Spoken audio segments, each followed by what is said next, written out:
Bismillahirrahmanirrahim. Allahumma aftah lana qulubana wa alhimna rusydana wahdina ila siratikal mustaqim.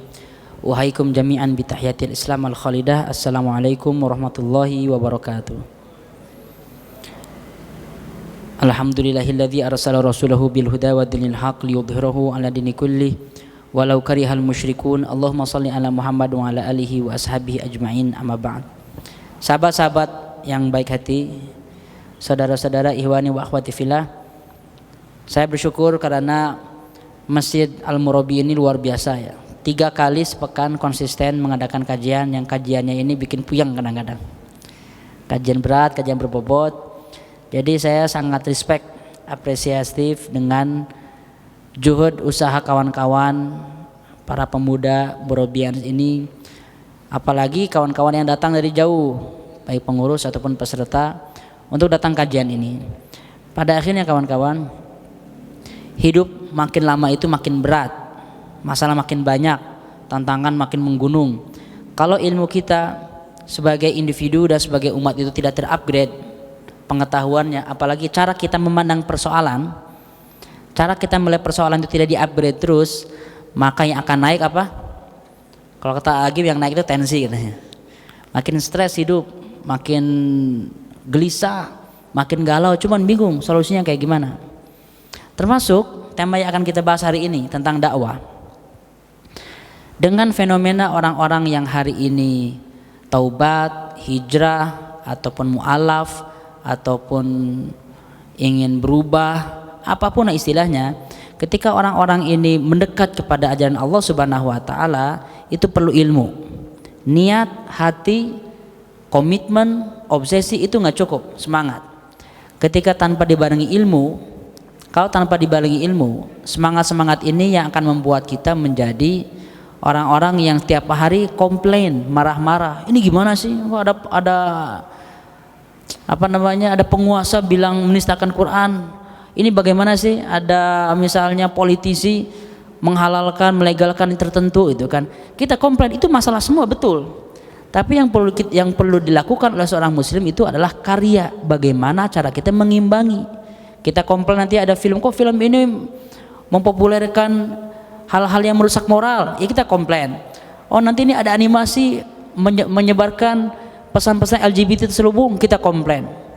Itu udah benar, komplain udah benar. Kita resah melihat ada yang tidak beres, ada pesan-pesan dajjal, pesan-pesan setan yang masuk ke pendidikan sekolah, ke kurikulum. Kita rasa itu udah benar. Tapi yang paling dibutuhkan oleh umat Islam adalah Anda semua di sini, mahasiswa, mahasiswi, kaum intelektual, jamaah pengajian, umat Islam secara umum, apa yang bisa Anda berikan, karya apa yang bisa Anda sumbangkan dalam semua kebutuhan dakwah di Indonesia. Nah, inilah kajian kita. Karena sebelumnya kita ini sudah mengkaji tentang 2 pekan yang lalu arsitek peradaban. Kita sudah membahas tentang bagaimana sih desain kalau kita ingin membangun bangsa, mana ruang-ruang kosongnya. Kesimpulannya apa dalam arsitek peradaban itu? Ternyata profesi apapun Anda, background manapun, kuliah jurusan manapun, ruang untuk berdakwah itu terlalu luas, sangat luas sekali. Anda bisa berdakwah dalam bidang arsitektur, Anda bisa berdakwah dalam bidang kimia, Anda bisa berdakwah bahkan dalam musik, nyanyi bisa berdakwah, bikin film bisa berdakwah, bikin lukisan, gambar, animasi bisa berdakwah. Saking luasnya. Nah, di sesi ini kita akan lebih mengerucut, tidak hanya membahas tentang Indonesia secara umum, tapi kita membahas bagaimana kita mengajak bangsa Indonesia ini untuk lebih mengenal jalan Allah Subhanahu wa taala. Peta dakwah Nusantara. Kenapa kita menyebut ini peta? Karena kalau kita ingin bergerak, kita butuh map, roadmap, kita butuh peta jalan. Kita udah di titik mana, sudah melalui berapa kilometer, sisanya berapa kilometer lagi. Kalau orang nggak ada peta, bisa jadi jalan, sibuk terus, aktivitasnya ada terus, nggak pernah ada waktu luang, tapi nggak ada hasil. Kenapa? Dia nggak punya peta, kemana dia melangkah, jadi akhirnya aktivitasnya itu sia-sia. Banyak waktu terbuang, coba nggak ada hasil. Dakwah, apa itu dakwah? Dakwah itu kalau dalam bahasa Inggris disebut calling. Dalam bahasa Indonesia diterjemahkan jadi apa? Dakwah kan? Banyak sekali terminologi yang kita tidak punya padanan katanya, kayak amal. Amal itu nggak kita terjemahkan, amal ya amal aja. Kalau dalam bahasa Inggris mungkin amal diterjemahkan menjadi deeds, itu lebih detail. Atau work bisa. Soleh, apa soleh? Soleh kan bahasa Indonesianya soleh itu. Padahal lebih luas dibanding makna soleh yang dalam pengertian bahasa Indonesia. Dakwah pun kalau kita terjemahkan dengan sangat luas, terjemahkan dengan benar-benar, ini maknanya luas sekali, menyangkut konten, cara, metodologi, nanti toolsnya, sarananya, ini luar biasa sekali. Tapi inti dari dakwah itu adalah ajakan, bukan ejekan. Jadi kalau ingin orang berdakwah terus sudah menjudge belum apa-apa, berarti bukan dakwah. Karena dakwah itu adalah calling, inviting. Dalam bahasa Arab kalau kita mengundang orang, ad'uka ila baiti. Saya mengundang kamu ke rumah saya. Nggak usah kita marah-marah. Kamu ngapain nggak mau ke rumah saya? Nggak bisa gitu. Tapi kita undang orang lain dengan cara-cara yang membuat orang lain tertarik. Ini ada makanan di rumah nih, yuk kita nobar bareng yuk kita ngopi bareng, kajian bareng. Ada daya tarik bagi orang lain untuk datang ke rumah kita. Itu kurang lebih konsep dasar dari dakwah. Maka dakwah itu, ini seorang ulama azhar menerjemahkan, dakwah adalah al-ilm alladhi bihi na'rifu kafatal muhawalat al-fanniyah al-muta'addidah ar-ramiyah ila tablighin nas al-islam bima hawa min aqidatin wa syari'atin wa akhlaq. Semua cara yang dilakukan, semua metodologi untuk menyampaikan manusia, untuk menyampaikan Islam ke manusia, baik itu dengan konten syariah, konten akidah, dan konten akhlak. Bayangin nih, ini bahasa Arabnya kelihatannya kafah muhawalat, artinya seluruh cara. Coba perhatikan. Jadi kalau kita bicara hanya definisi ini udah bisa kita ngobrol sejam nih. Cuma definisi ini doang. Seluruh cara, saya tanya, apakah di zaman Rasul ada enggak semua cara yang kita butuhkan di zaman Rasul? Mencukupi enggak? Enggak mencukupi, jelas. Di zaman Rasulullah SAW cara berdakwah, retorika, verbal, surat menyurat, ya ceramah, ya orasi publik, diplomasi personal, kan belum ada. Cara berdakwah bagaimana menggunakan tools media visual, menggunakan teks berbentuk buku, kalau dulu surat, menggunakan ilustrasi, hologram. Dakwah menggunakan arsitektur tuh, ada menggunakan arsitektur, berarti bangunan-bangunan, bukan patung ya, tapi bangunan-bangunan. Bagaimana berdakwah melalui drama, kan di zaman Rasul nggak ada drama. Sahabat nggak ada yang memainkan drama gitu kan, yuk kita main drama Uhud, itu nggak ada kan. Hari ini kita butuh. Artinya dakwah ini statis atau berkembang? Berkembang. Karena dakwah ini berkembang, maka kita butuh peta jalan agar kita mengerti kemana perkembangan dakwah ini. Kalau kita nggak punya peta jalan, ada dua risiko. Pertama, risikonya kita ini akan jumud, merasa cara dakwah kita ini udah paling top, paling ideal. Kita nggak ngerti kebutuhan dakwah kayak gimana, jadi kita nggak pernah berkembang. Atau kalau kita nggak punya peta dakwah kita ini kebablasan. Semua cara, tapi cara-cara yang tidak syar'i, cara-cara yang licik, cara-cara yang haram kita tempuh dengan alasan untuk dakwah, nggak boleh. Caranya harus mulia. Nah, peta jalan ini, tema yang akan kita bahas hari ini adalah usaha untuk menggambarkan apa sih kebutuhan dakwah di Indonesia dengan berbagai segmennya, dengan berbagai situasinya, dengan berbagai masalah dengan ormas. Ini yang akan kita bahas. Lalu, dakwah adalah domain seorang muslim aktivis. Di gerakan Elite Circle yang sedang kita bangun, ada 4 tahap yang ingin kita bangun di generasi muda ini. Tahap pertama adalah kita ingin membangun generasi muslim produktif, muslim yang produktif. Minimal dia buat diri sendiri bermanfaat. Yang kedua levelnya, dia menjadi dia ekspor muslim. Dia memiliki kepakaran, profesionalitas, dan dia membawa Islam di bidang profesinya. Anda profesi jurusan apa?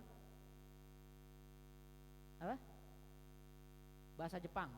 Ada nggak dakwah dalam bahasa Jepang? Butuh sekali kan. Siapa yang ada berapa juta di Jepang itu? 100 juta. 100 juta manusia di Jepang. Nah, tanggung jawab beliau yang menyampaikan Quran dengan bahasa Shimimase arigato gitu.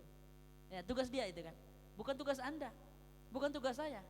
Tugas saya mungkin menyuplai beberapa konten. Anda jurusan bidang sistem informasi, ya apalagi ini wajah digital kelihatan kan.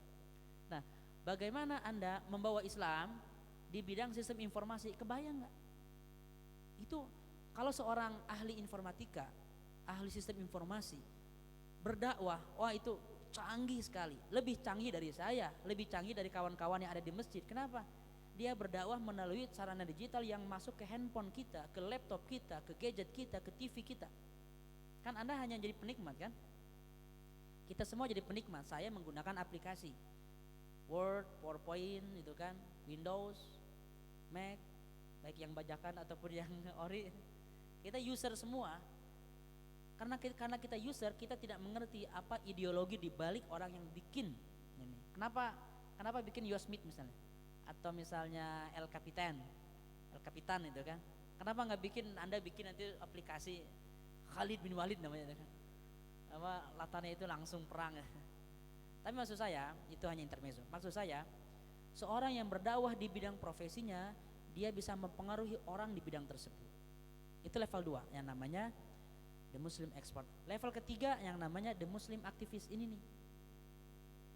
Muslim Activist itu artinya dia bukan hanya bermanfaat, tapi dia membawa impact, dia menjadi leader, dia leading di bidangnya masing-masing dan mempengaruhi, menggerakkan.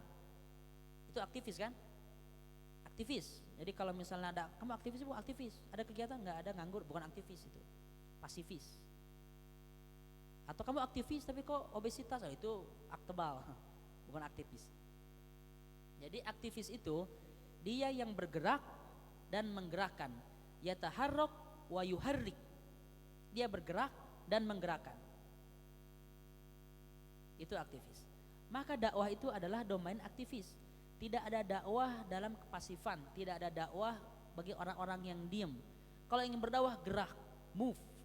Itu yang namanya dakwah. Kenapa kita berdakwah? Alasan harus jelas. Dalam surat Fussilat Allah Subhanahu wa taala mengatakan, "Wa man ahsanu qaulan", siapa yang perkataannya lebih baik, "mimman da'a ilallah", dari orang-orang yang menyuruh ke jalan Allah. "Wa amila shalihan wa qala innani minal muslimin", lalu beramal soleh dan mengatakan aku adalah orang-orang yang berserah diri muslim. Yusuf 108 Allah mengatakan, "Qul hadhihi sabili ad'u", inilah jalanku, aku mengajak. Ad'u ala basiratin ana wa manittaba'ani wa subhanallah wa ma ana minal musyrikin.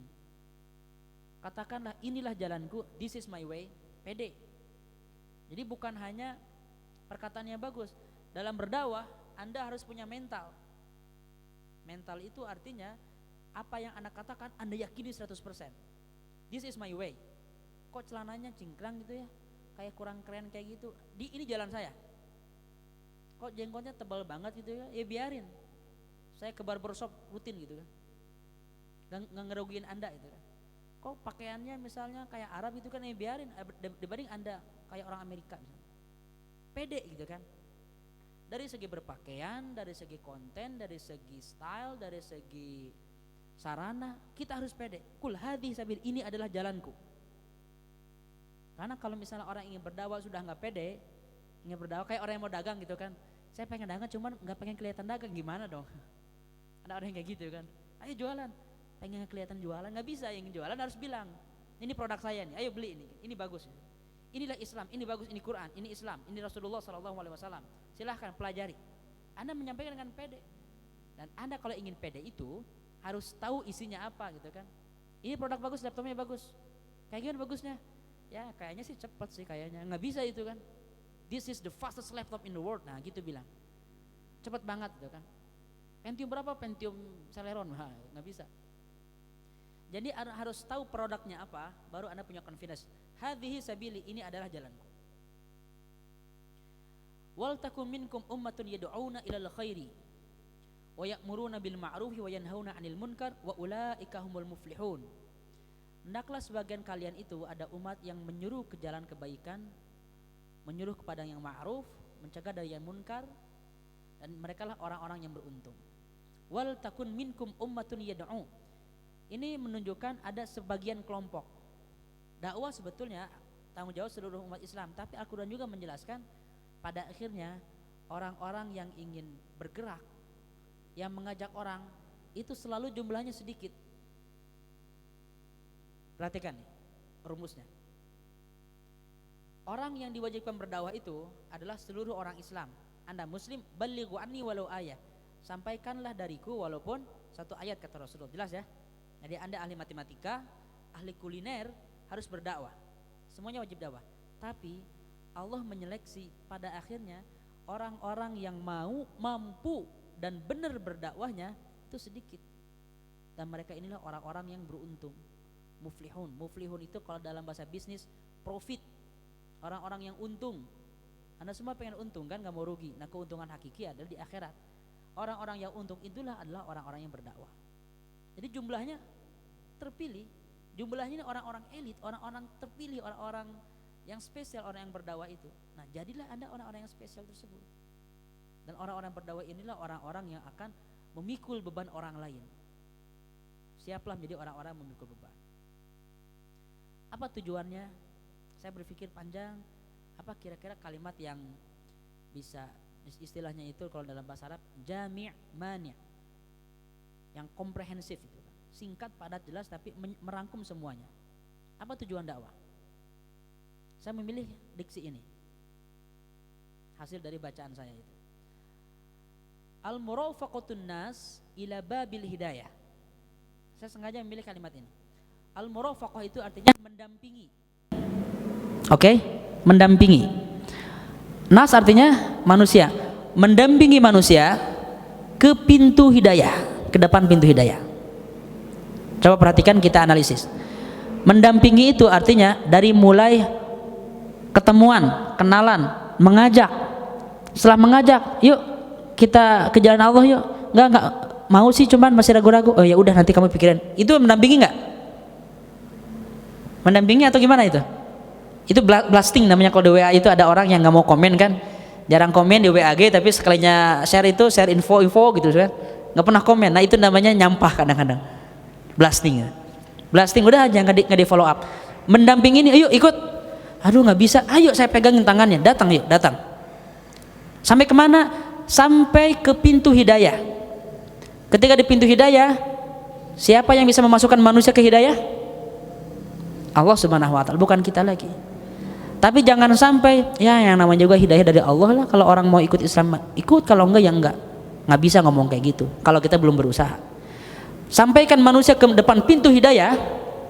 Di depan pintu hidayah itu dia mau mengucapkan asyhadu alla ilaha illallah atau dia mau mati dalam keadaan kafir, itu bukan urusan kita. Itulah yang dilakukan sang Nabi, mengajak pamannya sampai sakaratul maut, sampai nafas terakhir.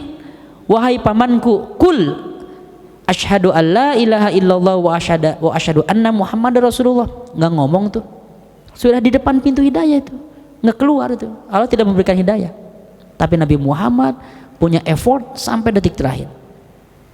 Itu kurang lebih skemanya ya. Saya belum membicarakan petanya. Jadi skemanya ini luar biasa. Dakwah itu adalah usaha keras. Anda mengajak orang lain, bukan sekali ngajak nggak ada jemaah pengajian nggak rame udah aja berhenti gitu kan. Saya udah dakwah siang malam tapi orang nggak nurut, dasar kurang ajar. Nggak kayak gitu. Ya udah ceramah capek-capek kok orang nggak berubah, bukan kayak gitu. Anda mendampingi siang malam, nggak berhasil ganti posternya, nggak berhasil juga ganti kontennya, nggak berhasil juga ganti penampilannya, nggak berhasil juga ganti mesinnya, nggak berhasil juga ganti desain acaranya. Terus dicoba kreativitas. Itu dakwah. Karena tugas kita adalah mendampingi orang. Selama orang itu dilepas, berarti kita berhenti dakwahnya. Nggak ada yang boleh dilepas, dampingi terus. Nanti akan saya banding-banding dengan langkah beberapa misionaris. Misionaris itu apa bahasa Arabnya? Dai, misionaris itu. Bahasa Inggrisnya misionaris. Anda semua kita misionaris. Bahasa Inggrisnya. Bahasa Arabnya dai, bahasa Indonesianya dai juga kan bahasa Indonesianya. Nanti akan kita banding-banding bagaimana usaha mereka untuk menyeru manusia ke jalan agama mereka. Kita bersaing. Prinsip dakwah. Nah, ayat ini kawan-kawan, kebetulan yang ditakdirkan ya, karena nggak ada kebetulan. Allah menakdirkan saya kuliah di jurusan dakwah. Jadi spesialisasi saya S1-nya memang jurusan ini. 4 tahun saya kuliah dakwah. Dan ayat inilah yang kita pelajari selama 4 tahun berulang-ulang. Tapi nanti kita breakdown terus dengan berbagai pengayaannya. Ayatnya singkat, surat An-Nahl ini. Allah Subhanahu wa taala mengatakan, ud'u ila sabili rabbika bil hikmah wal mau'izatil hasanah wajadilhum billati hiya ahsan. Serulah manusia itu kepada jalan Tuhanmu. Ud'u ila sabili rabbik, serulah manusia kepada jalan Tuhanmu. Jadi tujuannya, arah akhirnya jelas menuju Allah Subhanahu wa taala. Jadi kalau kita bilang nanti di pekan kemarin, arsitek peradaban membangun peradaban Indonesia, ke arah mana? Ke arah Allah Subhanahu wa taala. Bukan ke arah Jerman, bukan membangun peradaban mirip Amerika, mirip Jepang, mirip Australia, bukan.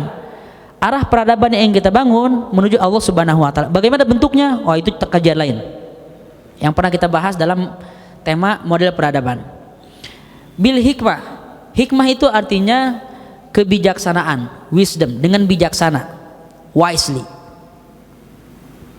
Invite people wisely, undanglah manusia itu dengan bijaksana, hikmah. Wal mau'izatil hasanah, dan nasihat yang baik. Mau'izah hasanah itu konten, caranya bijaksana, kontennya baik. Ingat, keywordnya adalah konten. Mau'izah hasanah.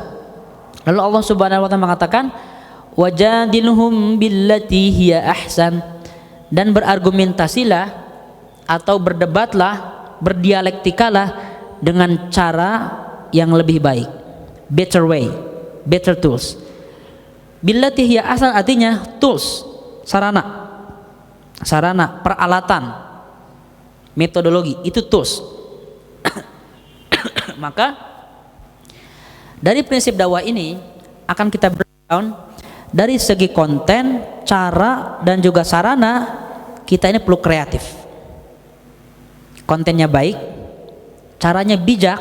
Bijak itu bijak dengan baik, tinggian mana? Apa tahu nggak bedanya? Bijak dengan baik.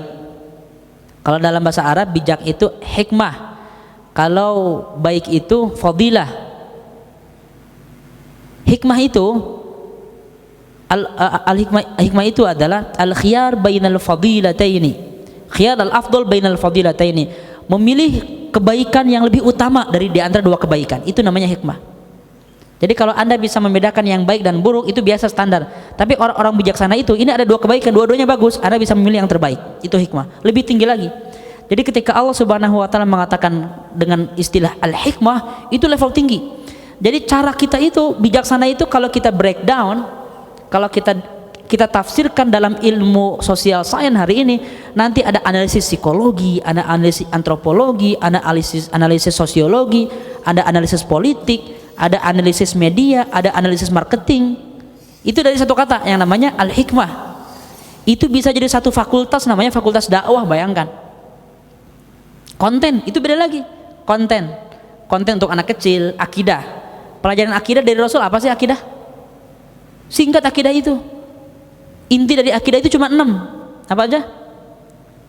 Beriman kepada Allah, malaikat, yang 6 aja. Rukun iman. Itu inti dari akidah kita itu. Nanti ada pengayaan-pengayaannya.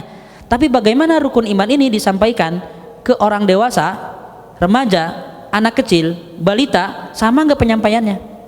Jangan sampai adik-adik semua ya. Ingatlah kepada akidah, kepada Allah Subhanahu wa taala. Yang nyampaikan misalnya jenggot segini itu kan, udah tua itu kan, serem gitu kan.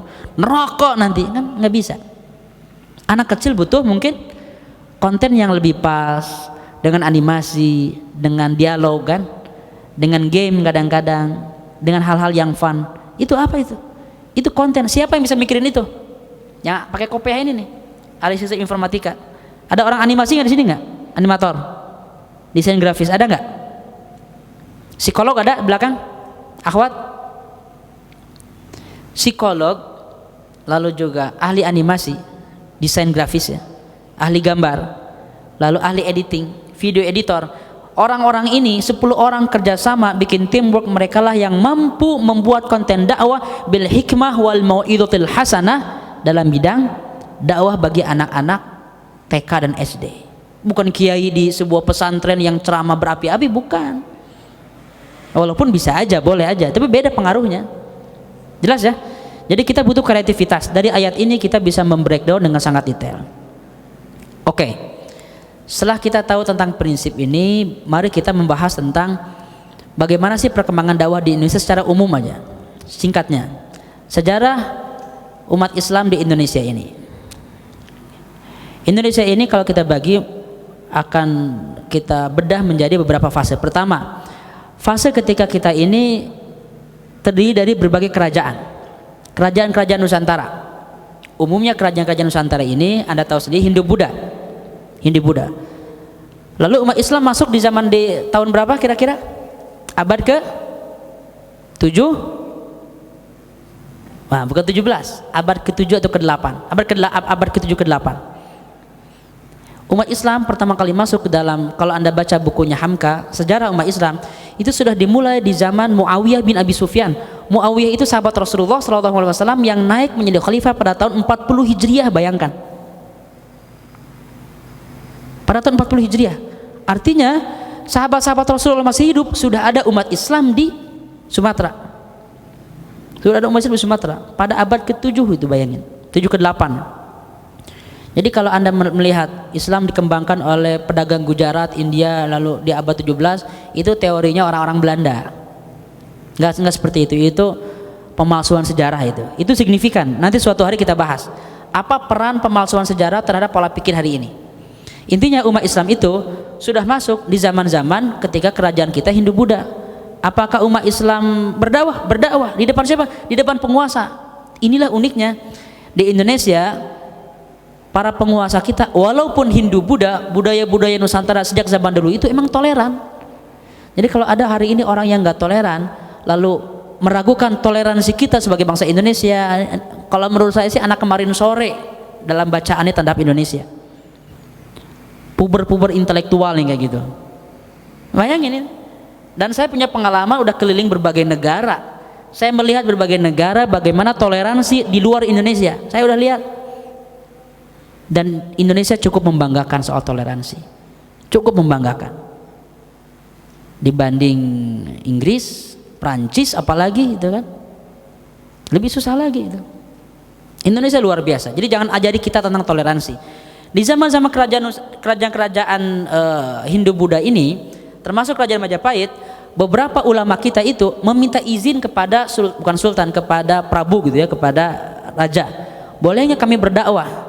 Mereka diizinkan. Beberapa wali songo itu yang menyebarkan Islam di Pulau Jawa, mereka minta izin resmi kepada raja, lalu raja memberi izin dengan syarat Anda tidak memaksa. Ya oke, karena umat Islam tidak akan memaksa, la ikraha fiddin. Mulailah umat Islam ini menyebar, yang nanti di kemudian hari akan menjadi kerajaan-kerajaan. Kan nggak mungkin. Jangan sampai Anda berpikirnya itu gini, umat Islam berkembang sejak munculnya Samudra Pasai, masa tiba-tiba kerajaan sih? Masuk akal nggak? Nah, orang yang mengerti sosiologi atau antropologi nggak akan bisa menerima itu. Sebelum ada kerajaan berarti ada masyarakat dulu, ada dakwah dulu, ada perkembangan dulu, ada kesepakatan dulu. Bisa nggak bikin komunitas itu kan dalam waktu sebulan besar gitu kan? Nggak bisa. Bertahun-tahun sampai ada kerajaan itu. Artinya umat Islam lebih lama dibanding Samudra Pasai. Berdirilah kerajaan-kerajaan umat Islam dari mulai Aceh sampai Tidore Ternate sampai ke sampai ke ujung timur. Lalu muncul fase kedua. Fase kedua adalah ketika kita dijajah dan mulai menjadi Indonesia oleh Belanda. Di situ umat Islam punya peran. Peran Islam bukan hanya membangun akhlak, karena umat Islam saat itu kenapa diminati, ternyata salah satu laporan-laporan sejarah karena umat Islam itu bersih, wudu, mandi wajib gitu kan. Lalu juga akhlak, sopan santun, jujur dalam dagang. Mereka tidak mau curang bukan karena ada pengawas pasar, tapi dia takut kepada Allah Subhanahu wa taala. Itu menarik bagi akhlak, itu menarik bagi orang-orang yang beragama Hindu-Buddha di Indonesia yang tidak terbiasa melihat akhlak kayak gini. Tapi ternyata umat Islam tidak hanya ngajarin itu. Umat Islam bahkan mengajarkan kita perlu jihad fi sabilillah. Jihad melawan Belanda. Kita perlu mengucapkan Allahu Akbar di depan penjajah. Jadi kalau hari ini ada orang mengasosiasikan jihad, lalu juga bendera la ilaha illallah, lalu istilah-istilah syahid dengan terorisme sama, itu adalah puber intelektual atau tendensi politik. Itu aja dua. Jadi kalau dia tidak punya motif politik, berarti cetek ilmunya. Kenapa cetek ilmunya? Kan udah beres yang kayak gini kawan-kawan. Yang seperti ini sudah beres dikaji oleh para sejarawan bahwa umat Islam itu berkontribusi besar dalam penyatuan Indonesia melawan penjajah Belanda. Dan data-datanya terlalu banyak gitu kan. Bung Tomo mengatakan, kalau Allah tidak ada Allahu Akbar, saya tidak tahu dengan apa akan membakar semangat area-area Surabaya. Rekamannya masih ada suara, bayangin. Bagaimana mungkin Allahu Akbar teroris itu kan? Pahlawan-pahlawan kita bilang Allahu Akbar itu. Intinya yang ingin saya katakan adalah dakwah Islam itu adalah mengajak umat Islam berbuat baik, akhlak, atau mengajak umat Islam jihad fisabilillah melawan penjajah sampai akhirnya mengantarkan kita pada kemerdekaan. Nah, lalu setelah merdeka ini kita punya tantangan lain. Umat Islam ditantang bagaimana Islam ini membawa bangsa Indonesia menjadi sejahtera. Ini yang belum berhasil sampai hari ini. Yang belum berhasil. Pernah berhasil enggak agama Allah ini membangun kesejahteraan? Pernah. Di zaman Abu Umar bin Khattab, Utsman bin Affan, di zaman Daulah Umayyah, Abbasiyah, di zaman Nabi Yusuf alaihissalam, di zaman Zulkarnain, itu agama Allah semua. Membangun kesejahteraan. Pernah enggak umat Islam ini mundur? Pernah juga. Makanya pelajari sebab-sebab kenapa umat Islam maju, kenapa umat Islam mundur di sesi sebelumnya. Tapi intinya inilah tantangan kita, tantangan dakwah di Indonesia hari ini adalah bagaimana dakwah ini membawa bangsa menjadi bangsa yang sejahtera. Itu next level tuh, bukan hanya berakidah, berakhlak, bukan. Akidah, akhlak tapi sejahtera. Apakah itu termasuk visi Islam enggak? Coba. Sejahtera termasuk visi Islam enggak? Jelas kan? Wa ma arsalnaka illa rahmatan lil alamin. Fungsi kita, tugas kita adalah menebarkan rahmat. Jangankan menebarkan rahmat, bahkan kita kelaparan, banyak utang, kita terbelakang. Kalau kita misalnya tergantung dengan impor orang lain, dengan teknologi orang lain, jangankan menjadi rahmatan lil alamin. Jadi mensejahterakan bangsa Indonesia itu adalah visi Al-Quran, visi Nabi Yusuf alaihissalam, visi seorang raja namanya Zulkarnain. Ini tujuan dakwah kita. Apa pengaruhnya nih? Walaupun kita belum membangun Indonesia yang sejahtera hari ini, ya kita perlu jujur juga, Indonesia belum sejahtera hari ini kan? Atau udah sejahtera? Udah sejahtera belum? Dari wajah-wajah kalian ini nggak yakin saya. Wajah-wajah langsa, naas gitu. Kita belum sejahtera, jelas itu kan ya. Indikatornya begitu BPJS naik 100% aja kita wah panik semuanya kan. Kenapa panik? Udah tahu nanti ketika ke rumah sakitnya susah gitu kan pelayanannya. Nah, walaupun kita belum ke tahap itu, tapi kita sudah memiliki beberapa kontribusi besar umat Islam ini. Saya sekarang bicara bukan hanya konteks bangsa Indonesia, sebagai umat Islam nih bicaranya. Kalau sebelumnya saya bicara sebagai dalam konteks bangsa Indonesia, kita bicara dalam perspektif umat Islam. Pra kemerdekaan kita punya kontribusi. Bung Tomo, Jenderal Sudirman, Hamka, Natsir, Kiai Haji Agus Salim. Saat kemerdekaan sama, pasca kemerdekaan umat Islam yang menjaga apa? Ideologi bangsa ini agar tidak melenceng jauh tuh. Kalau nggak ada umat Islam repot tuh kita tuh, bisa hancur sama komunis. Umat Islam sensitivitasnya masih tinggi soal ini. Nah, yang menjadi persoalan adalah pasca reformasi dan di era digital ini. Dakwah kita mau menuju kemana? Karena pasca reformasi ini kita ini tidak punya sebuah grand isu, grand naratif. Nggak ada. Pra kemerdekaan dan kemerdekaan kita punya isu bersama, apa namanya? Melawan penjajah, ya kan? Pasca kemerdekaan kita mempertahankan jati diri sebagai umat Islam, walaupun partai-partai Islam kecil-kecil terus. PNI mentok segitu-gitu angkanya, P3 mentok segitu di zaman Soeharto itu. Apalagi zaman reformasi, umat Islam sudah kehilangan arah. Mau kemana? Nggak ada pemersatu lagi. Apakah berarti itu buruk? Nggak juga, nggak buruk juga. Kita punya partai-partai, punya ormas-ormas, tidak selalu buruk juga. Tapi itu membutuhkan visi besar. Itu membutuhkan sebuah arah, itu membutuhkan sebuah gagasan yang visioner yang bisa menyatukan kita semua. Manusia itu biasanya kawan-kawan disatukan oleh sebuah gagasan besar. Kalau tidak ada gagasan besar, dia ngalur ngidul itu. Ngalur ngidul ada. Makanya Rasul mengatakan, "An-nasu ka ibilil mi'ah, la takadu tajid fihi rahilah." Manusia itu ibaratnya itu 100 unta yang tidak punya pemimpin. Susah banget dari satu unta mendapatkan satu unta yang mampu memimpin. Jadi kalau dalam perjalanan kafilah itu ada 100 unta, perlu memilih satu unta yang kita tempatkan di depan, karena yang lain akan mengikuti unta yang tadi, yang di depan. Manusia kayak gitu kata Rasulullah. Di antara jutaan orang ingin mendapatkan 1-2 orang yang punya gagasan besar, belum tentu dapat itu 1 juta orang itu. Kebayang nggak?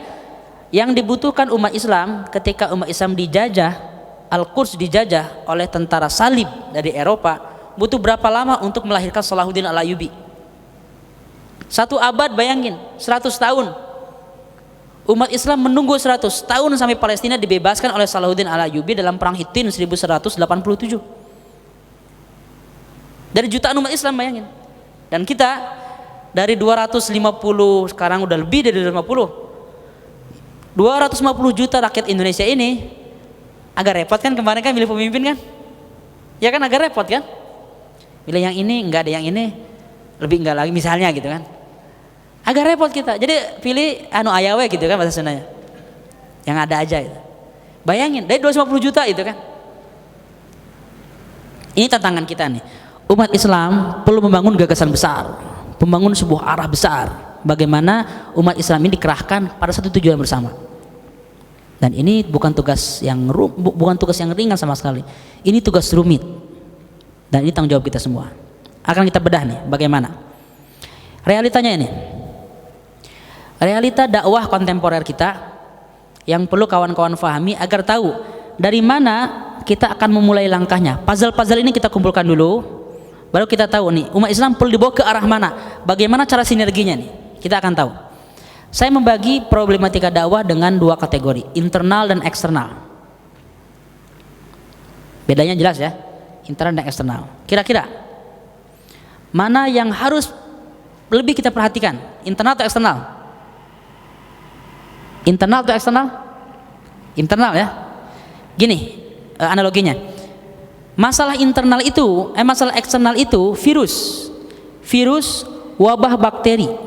Masalah internal itu adalah pola makan, pola istirahat, daya tahan tubuh, tingkat stres atau ketenangan. Kalau ada virus atau kalau ada penyakit di luar, masuk nggak ke tubuh yang kuat yang sehat? Nggak mempan. Virus itu akan menyerang daya tahan yang lemah, tubuh yang lemah. Ketika imun lagi lemah, jangankan virusnya penyakit biasa aja, bakteri biasa yang kecil, yang sederhana. Ketika imun kita itu lemah, internal kita lemah, langsung menyerang bakteri yang sederhana, batuk, pilek misalnya kan. Itu analogi yang sederhana. Jadi kawan-kawan, seorang muslim itu tidak fobia melihat masalah eksternal. Ini ada masalah nih. Wah, ini ada berbagai penyakit nih, ada Wahyudi, ada Remason, ada Dajjal itu kan, ada Illuminati, melihat segitiga ditumpang, wah ini Dajjal semuanya itu. Tidak fobia dengan masalah eksternal. Tapi ada nggak masalah eksternal? Ada. Masalah eksternal ada, tapi tidak membuat kita fobia. Umat Islam itu fokus energinya kita memperkuat diri sendiri.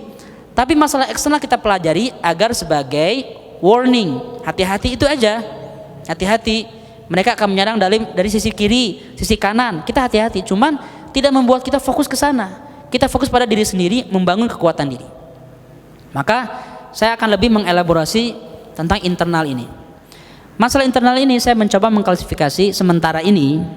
Bacaan saya belum komprehensif. Bayangin, saya harus menyiapkan ini setiap seminggu sekali nih. Jadi andaikan saya punya waktu 3 bulan sampai setengah tahun mengkaji ini, mudah-mudahan bisa lebih komprehensif. Saya punya rencana, doakan semua kajian ini 25 sesi ini kalau dijadikan buku, mudah-mudahan bisa bermanfaat. 1 bab 1 buku. Aslinya 25 sesi ini 1 buku. Aslinya 1 bab ini 1 sesi 1 buku aslinya. Peta Dakwah Nusantara 1 buku, Arsitek Peradaban 1 buku, lalu juga Kaidah Peradaban 1 buku misalnya. Sistem Politik Islam 1 buku. Tapi kita coba bikin buku komprehensif dari peradaban ini. Jadi saya kasih disclaimer, ini adalah bacaan sementara saya belum menganalisis seluruhnya. Saya baru mengidentifikasi ada 4 masalah utama dalam internal umat Islam. Pemikiran, pergerakan, persatuan, dan kepemimpinan. Saya bagi per klaster. Yang berhubungan dengan isi kepala kita, diri sendiri. Karena seluruhnya berawal dari pemikiran. Pemikiran ini akan berpengaruh kepada aksi, akhlak, pergerakan. Itu masalah juga. Lalu juga kita butuh yang namanya persatuan, teamwork. Kalau tadi pergerakan itu individu, persatuan ini kelompok. Kita punya masalah juga. Ketika kita punya kelompok yang kuat, kita butuh leader. Kita butuh bergerak dalam skala nasional dalam dakwah Islam ini. Dakwah itu perlu terpusat, ada komandan dakwahnya. Di zaman Rasulullah SAW, di zaman Abu Bakar, Umar, ya para pemimpin. Sekarang siapa yang menjadi komandan dakwah? Ya Pak Menteri Agama kita ya. Nah, itu komandan dakwah kita kalau bicara dalam konteks Indonesia. Nah ini kita punya masalah dalam 4 hal ini.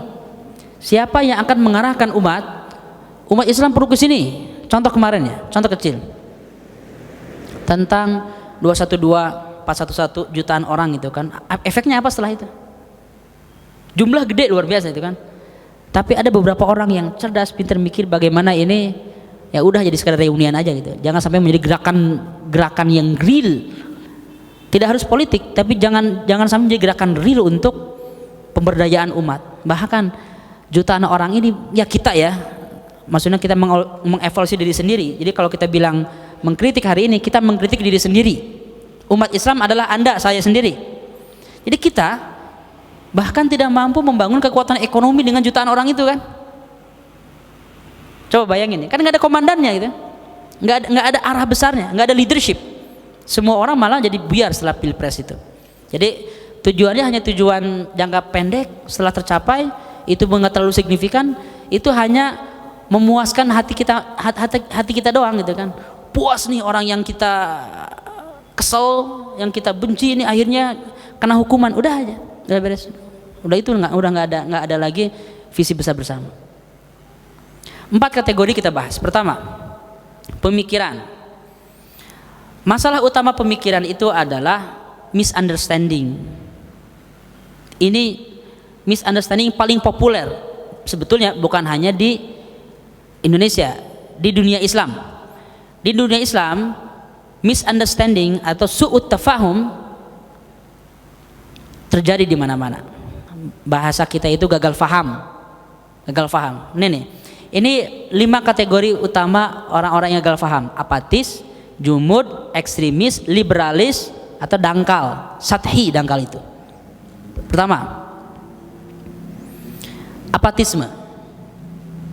Orang soleh, ini belum bergerak ya di dalam pikiran nih. Yang penting saya ini soleh, sholat, saya tidak dilarang untuk haji, saya dapat kuota haji, saya bisa umroh. Lalu kalau ingin puasa, ya nggak ada masalah, di kantor nggak ada masalah. Ada nggak perusahaan yang melarang puasa di Indonesia? Nggak ada kan? Ya mungkin nggak ada lah ya. Mempersulit mungkin bisa. Tapi kalau ada perusahaan yang mempersulit soal ibadah mahdhu, wah itu nggak punya pikiran sama sekali. Kenapa? Karena orang Belanda zaman dulu mereka sudah menganalisis dan menyimpulkan bahwa bangsa Indonesia ini, Muslim Indonesia ini sangat sensitif dalam ibadah mahdhu. Kalau ibadah mahdhu mereka diganggu, dirusak, mereka akan berontak. Jadi jangan sampai diganggu, kita ganggu yang lain aja. Itulah yang dilakukan oleh Snok Hurgronje, meneliti budaya kita lalu menyimpulkan ternyata bangsa Indonesia itu beribadahnya ibadah mahdhu, apatis. Jadi biarin mereka melaksanakan sholat, zakat, puasa, haji, tapi jangan biarkan mereka membangun ekonomi, apalagi berpolitik, apalagi membangun kekuatan militer. Jangan sampai. Jadi kalau sekarang ada orang-orang yang mulai bikin masalah soal hal-hal yang sensitif, mereka nggak belajar dari sejarah. Tapi jangan bilang-bilang ke mereka ya, nanti mereka malah ngikutin ini. Tapi umat Islam kalau hanya menganggap Islam adalah ibadah mahdhu saja, mana jihad, mana ilmu, mana politik, mana pasar? Inilah namanya misunderstanding pertama, apatis. Muslim ya soleh, untuk diri sendiri soleh, dia bisa senyum, sapa, salam, hormat gitu kan, jagalah hati, dia bisa tawadhu, dia bisa nangis di depan Allah, di depan mihrab, di depan Ka'bah, dia bisa bercucur air matanya ketika muhasabah, ketika ulamanya, ustadznya merenung, ya akhi bagaimana dosa-dosa kita, dia nangis dari jam 3 subuh sampai jam 5 dia nangis bisa. Tapi ketika dia ke jalan, ketika melihat jalan-jalan rusak, ada orang motornya jatuh, mungkin tabrakan, kecelakaan. Oh, kasihannya. Udah, dia nggak nangis melihat kayak gitu. Dia nggak nangis.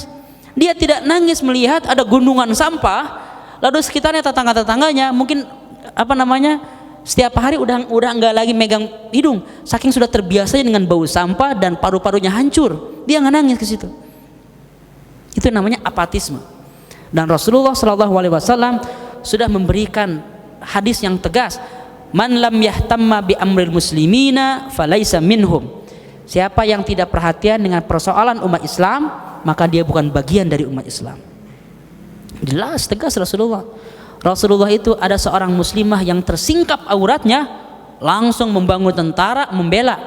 Ya kita nggak harus gitu juga kan hari ini kan. Ada muslimah misalnya ini langsung bikin Satpol PP, enggak juga kayak gitu. Tapi maksud saya, ketika ada hak manusia terzolimi, Anda bergerak.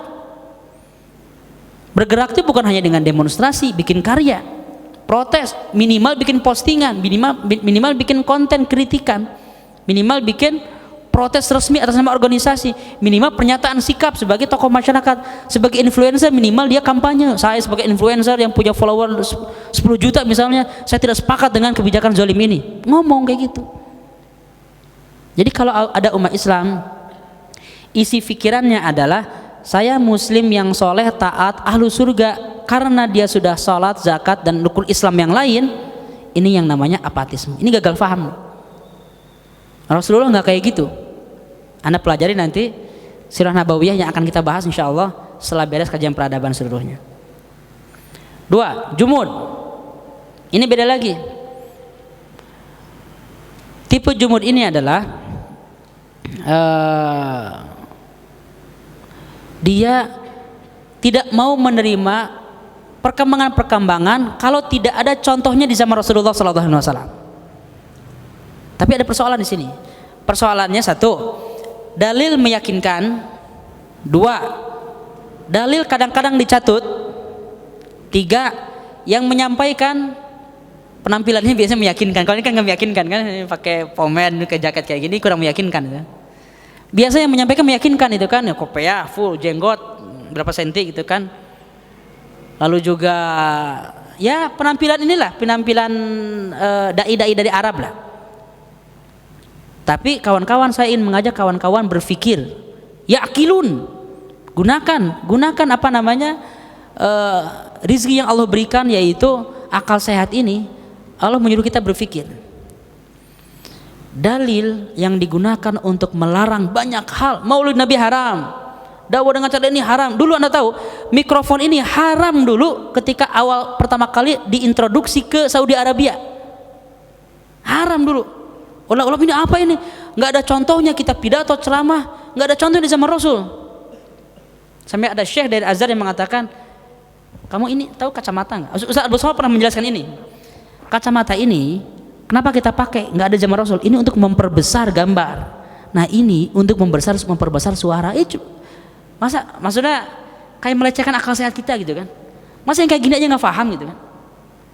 Tapi pernah kejadian gitu kan? Hari ini mungkin nggak ada orang yang mengharamkan mikrofon, semuanya pakai. Tapi mungkin hari ini masih ada orang yang mengharamkan fotografi dengan alasan al-musawwirun. Rasulullah punya ada hadis, yang paling berat siksaannya di hari kiamat adalah orang-orang yang menggambar. Sekarang fotografer itu dalam bahasa Arab disebutnya musawwir, pelukis musawwir juga. Pelajari dong ininya itu kan. Ini kan perpindahan gambar asli kita menjadi fotografi gitu kan. Bukan lukisan. Bahkan lukisan pun masih diperdebatkan, lukisan yang mana dulu. Ada lukisan yang boleh, animasi itu lukisan. Ilustrasi, buanglah sampah pada tempatnya. Bukan foto Anda, tapi gambar orang yang nggak jelas. Itu lukisan bukan? Lukisan kategorinya. Makhluk hidup bukan? Makhluk hidup itu untuk ilustrasi. Jadi bukan itu yang dilarang oleh Rasulullah, tapi lukisan-lukisan yang digunakan untuk maksiat, berhala, penyembahan, kesyirikan. Nah, itu contoh-contoh kecil aja, tapi filosofi besarnya adalah kalau tidak ada contohnya di zaman Rasul maka nggak boleh. Makanya seluruh dari segi pakaian macam-macam ingin sama persis dengan Rasulullah. Padahal saya sudah bahas sebelumnya kan. Kalau Anda pernah dengar di sesi sebelumnya tentang sistem nilai Islam, institusi Islam, yang menjadi parameter apa? Apa namanya? Nilai. Rasulullah bilang pakaian itu menutup aurat, bersih, rapih, harum, bahkan itu parameternya. Anda mau pakai jas, jaket, mau pakai kopiah, Rasulullah nggak pakai kopiah putih kayak gini. Rasulullah nggak pernah pakai kopiah Haji Iming, nggak ada. Pakai sorban kayak gini dililit-lilit di Jakarta haridang, nggak enak gitu, nggak cocok menurut saya. Pakai kaos saja udah di Jakarta itu ceramah gitu kan, udah pakai kaos saja, udah pakai jaket bahan katun gitu kan. Itu makanan Rasulullah halalan thayyiban. Halal udah tahu, ngerti kita, fikihnya jelas. Thayyib bagi Arab, thayyib bagi Spanyol, thayyib bagi Rusia, thayyib bagi Indonesia. Siapa yang lebih tahu? Ahli kesehatan. Tanya. Jadi kita ini jangan mencatut beberapa contoh di zaman Rasul, kita paksakan seenak hati kita. Ini namanya kejumudan. Rasulullah mengajarkan makan itu harus kurma, misalnya madu gitu kan. Inilah yang islami. Dari mana? Itu adalah makanan yang bergizi, bermanfaat di zaman Rasul untuk Rasulullah, di geografi seperti Rasulullah. Ada orang yang punya diabetes nggak boleh yang manis-manis.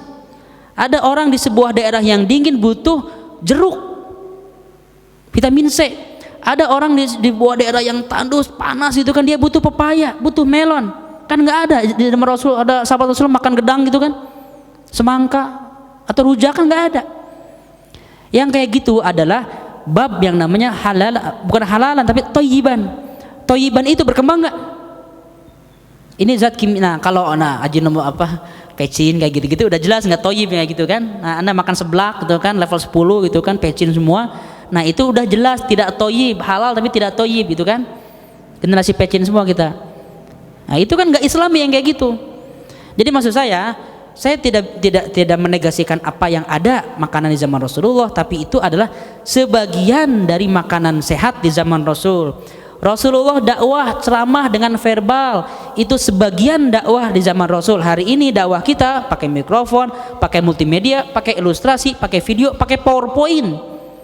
Rasulullah dakwahnya langsung face to face, datang ke rumah, di majelis taklim, di masjid. Sekarang kajian kita streaming, kajian rutin hari Sabtu malam, malam mingguan, Jumat pagi, kajian sekarang hari Rabu malam, baru maghrib, kan nggak ada. Yang kayak gini, kalau mau konsisten, belajarlah hidup itu konsisten. Kalau Anda berpikir yang tidak ada contohnya di zaman Rasul itu nggak boleh, ya banyak hal yang tidak boleh. Anda umroh haji itu nggak boleh tuh, bikin paspor foto tuh, ini pengecualian. Yang konsisten dong. Transportasi itu harus kayak Rasul. Ya kuda unta dong, jangan pakai pesawat Garuda. Itu contoh ya. Berpikir perlu konsisten. Nah, kawan-kawan kita yang berpikir jumud, ini menurut saya merusak dakwah kita. 3, ekstrim. Kalau ekstrim ini yang dia ambil sepotong-sepotong, bab-bab jihadnya, bab perasnya. Rasulullah pernah nggak menghukum mati orang lain? Pernah. Rasulullah pernah nggak mendoakan keburukan bagi orang kafir? Pernah. Ada 4 orang didoakan keburukan oleh Rasulullah dan semuanya mati dalam perang Badar. Rasulullah pernah nggak tidak mengampuni beberapa orang? Pernah. Nah, ini diambil ayat-ayat yang lain, momen hidup yang lain, ini nggak dipelajari itu. Jahat terus itu kan, keras terus, al-haq wal batil, ini benar, ini ini publik, ini salah, itu hitam putih, bukan dikobus, bukan hitam putih, nggak ada yang abu-abu, nggak ada yang tengah-tengah, nggak ada yang pink, nggak ada yang merah, itu hitam putih. Kalau nggak kesini berarti salah di sana, itu kan nggak boleh seperti ini, yang ekstrim. Nah, ini perlu kita akui, umat Islam yang ekstrim itu ada, tapi tidak mayoritas. Cuman kehadiran umat Islam ini nanti nyambung ke eksternal, dipakai oleh orang eksternal, oleh faktor eksternal untuk memperburuk citra Islam yang namanya Islamofobia. Tapi kalau kita mikir, yang mengundang Islamofobia itu siapa berarti? Ya kita sendiri. Kita sendiri. Dulu orang-orang kafir Quraisy itu mereka mikir, gimana caranya bikin black campaign untuk Nabi Muhammad? Gimana caranya? Kita sebut dia Nabi Muhammad katanya majnun, bilang gila, nggak cocok. Nabi Muhammad ini rapi, terhormat. Kita sebut tukang sihir, nggak cocok, orangnya baik. Kita sebut tukang jambi-jambi, nggak cocok, perkataannya halus. Kita sebut dia pembohong, nggak cocok, dia jujur. Nggak ada yang cocok tuh Islamofobia untuk Nabi Muhammad itu. Tapi tetap aja mereka bikin. Kalau sekarang mereka pasti bikin, cuman kita memberikan bahan yang banyak untuk Islamofobia. Kalau ada laki-laki di ruangan ini, di masjid ini menyiksa keluarganya, nah Anda memberikan bahan untuk Islamofobia. Kalau ada akhwat-akhwat yang tidak berdaya dengan alasan saya adalah muslimah yang baik, maka tidak ada karir, tidak ada kontribusi dakwah, tidak ada amal soleh di luar keluarga, Anda memberikan bahan bagi Islamofobia itu. Islam mengekang perempuan. Karena nggak kayak gitu. Kalau suami-suami misalnya atau anak-anak muda IPK-nya jeblok misalnya, revisi terus itu kan. Nah, Anda memberikan bahan itu. Umat Islam kurang. Israel punya 9.000 doktor ilmuwan dari 1 juta orang, per 1 juta orang. Kita berapa? Kira-kira 90 orang per 1 juta orang penelitinya. Jadi kalau Anda suatu hari dimotivasi, dibakar semangatnya, oh Zionis, awas hati-hati gitu kan. Tak dulu. Langkah awal peradaban itu Iqra. Kita tahu ini masalah, kita susul dulu mereka pengetahuannya. Jadi yang harus lebih kencang itu adalah baca kita, bukan teriak-teriaknya. Jelas ya? Walaupun saya di sini teriak-teriak. Liberalisme, masalah juga nih. Blur nilai-nilai itu kan, semuanya boleh gitu kan, nilai-nilai yang sabit, yang stabil, yang udah jelas. Ini akhlak, ini yang maksiat, ini nilai-nilai asasi Quran, ini halal yang prinsipil, dibongkar ulang itu kan. Ya Rasulullah juga bisa kita perdebatkan lagi, bisa nggak kita tiru, diobrak-abrik lagi. Ini bahaya. Ya zina sih kalau ada paksaan, itu kalau sama-sama suka itu adalah kontrak hubungan cinta, macam-macam. Itu hati-hati. Liberalisme adalah virus bagi umat Islam. Tapi salah satunya aja, yang lain masih banyak. Hati-hati juga. Jadi untuk kreatif, untuk inovatif, untuk berpikir terbuka, untuk berpikir merdeka, itu tidak berarti kita melanggar nilai-nilai yang baku dalam Islam. Udah ada nilai-nilai baku. Makanya kita pelajari yang saya bilang sistem nilai Islam agar kita tidak terjebak. Yang kelima, dangkal, sathi. Oke, orang-orang kayak gini sekarang lagi banyak nih. Lagi banyak terutama di kalangan orang-orang yang baru taubat dan semangatnya tinggi. Semangat Islam tinggi, perjuangkan Islam, tapi cara dia melihat permasalahan itu simplistik. Ini ada masalah, solusinya adalah ganti ini. Ini ada masalah, solusinya tumbangkan ini. Ini ada persoalan politik, kita tegakkan khilafah. Ini ada persoalan ekonomi, kita bikin dinar dirham gitu kan. Ini simplistik. Contoh kecil, satu contoh aja. Saya kasih bahan buat Anda berpikir. Kita punya masalah ekonomi nggak? Punya. Oke. Salah satu akar masalahnya apa? Sistem kapitalisme global gitu kan. Bukan itu. Akar masalah dari ketertinggalan ekonomi kita adalah keberdayaan ekonomi umat, bukan orang lain. Kembali, kapitalisme eksternal atau internal? Eksternal. Masalah internal apa? Kita. Siapa sekarang negara yang melawan ekonomi kapitalis dan mulai menyaingi? Cina, Rusia, Jepang pernah, tapi tetap aja Jepang kalah. Ini akar masalah nih. Ketika orang tidak memahami akar masalah, maka cara dia menawarkan solusi itu simplistik. Maka solusi adalah tumbangkan kapitalisme. Mari kita hancurkan bank konvensional, kita ganti ke bank syariah. Maka kita ubah uang kertas menjadi uang dinar dirham. Satu pertanyaan aja. Kebayang nggak? Kalau kita tidak berdaya, bank syariah itu pemiliknya siapa nanti? Orangnya sama. Kalau kita tidak berdaya, dinar dirham itu yang berbentuk koin-koin itu tidak ada di gudang-gudang masjid, ada aja di gudang-gudang cukong-cukong yang sama persis. Sebelumnya mereka menguasai uang digital, sebelumnya menguasai uang kertas, sebelumnya menguasai marketplace, nanti mereka akan menguasai bank syariah, akan menguasai travel syariah, akan menguasai dinar dan dirham, persis sama. Kenapa? Karena akar masalahnya bukan di orang lain, akar masalahnya kita tidak berdaya secara entrepreneurship umat Islam ini. Itu contoh ya. Nah, cara berpikir yang simplistik ini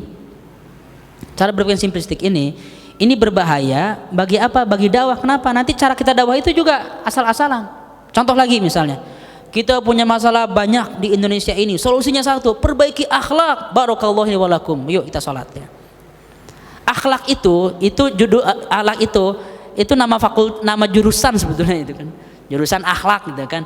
Kalau mau dibedah, bidang studinya, materinya, konten yang kita butuhkan akhlak untuk anak kecil, akhlak orang tua, bedanya rumit lagi. Nanti akhlak profesional di korporat, akhlak politik, akhlak ekonomi, akhlak di media sosial dalam sekali.